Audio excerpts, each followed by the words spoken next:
So I now have a clear Galaxy S8 and a clear LG G6. I'll show you how I made these in just a second, but I want to talk to you about the Galaxy S8. I ran into an issue while I tried to charge it the day after I made my video. Turns out everything was working just fine. The phone calls, the service, the Wi-Fi, everything except for that it wouldn't charge. I would get a battery temperature too low warning sign, even though the battery obviously wasn't cold. This is not ideal for people who want to use their phone longer than a day. Turns out there is a small temperature sensing niblet on the side of the wireless charging pad that has its own little metal contact points with the motherboard.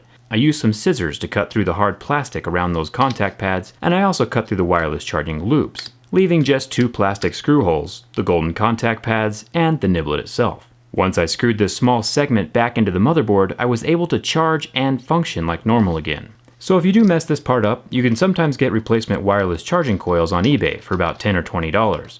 Or just harvest one from a broken Galaxy S8 to test on first. Or maybe you can just leave your whole wireless charging connected under the glass. But either way, that niblet does need to be there for your phone to charge. Not the ideal design choice. I feel like normally that battery temperature sensor is inside the battery itself, but on the S8 it is outside the battery and inside the wireless charging coil. Luckily with the LG G6 we don't have that issue. The phone will charge just fine even without the wireless coils inside.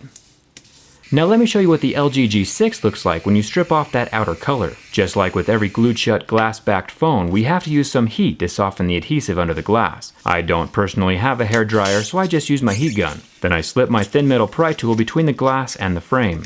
I talked more about this in my LG G6 teardown, but long story short, just go slow and be gentle as you slice through that glue. Once the back glass is off, I'll pull off the excess adhesive, and then I'll get that camera lens out of the frame. I thought about making the lens clear since you can see it still has that silver coloring on it, but I don't have any spare lenses yet, and I don't want to risk cracking this one.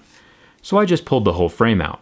The fingerprint scanner came out a little easier, just make sure not to damage that little ribbon cable along the side.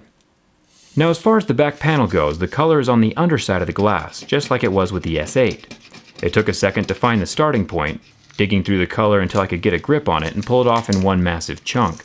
Slightly easier to remove than the Galaxy S8, it feels a lot like aluminum foil. And luckily it didn't leave any residue behind on the glass.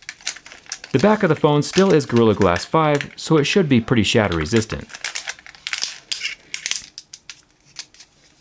Now I could just put the glass back on the phone and call it good. It still looks pretty high tech at this point, but I think we should take it all the way.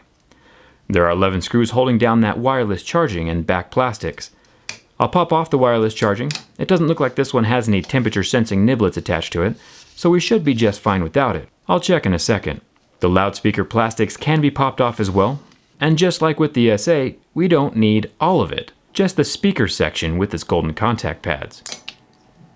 I did leave two screw holes intact so it'll still be tight against the phone body. And now for the moment of truth.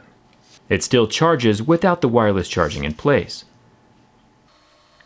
So it looks like the temperature sensor for the LG G6, since it does have one somewhere, is either built into the battery or into the motherboard, which I think is definitely a better design choice than having it in the wireless charging pad. I'll add some of my clear double-sided tape to the camera lens, and then press it back into the glass. The fingerprint scanner and power buttons are all one unit on the G6, so you have to be super careful with this. If that ribbon rips, the power button will stop working. And, well, you know, there's always the chance that your phone will never work again if you attempt this. So keep that in mind. I'll lay that clear double-sided tape all around the outside of the phone. This will help keep dust and lint from your pocket from entering under the glass and getting inside those components. So make sure it's fully sealed around that edge. I'll clean off the inside of that back glass because once it gets set down into place, it's pretty permanent. The double-sided tape is pretty strong stuff. Gently setting the glass panel down into place and pressing it securely all along the edges, and there you have it. That is one pretty good looking phone. I'll turn it on. The phone is still fully functional minus the wireless charging. Wi-Fi and cell phone signals still function. It would be way cool if it had one of those old school rotating mass vibrators inside so we could see it spin, but this phone doesn't have one of those unfortunately. It's still pretty fun to see all the components though.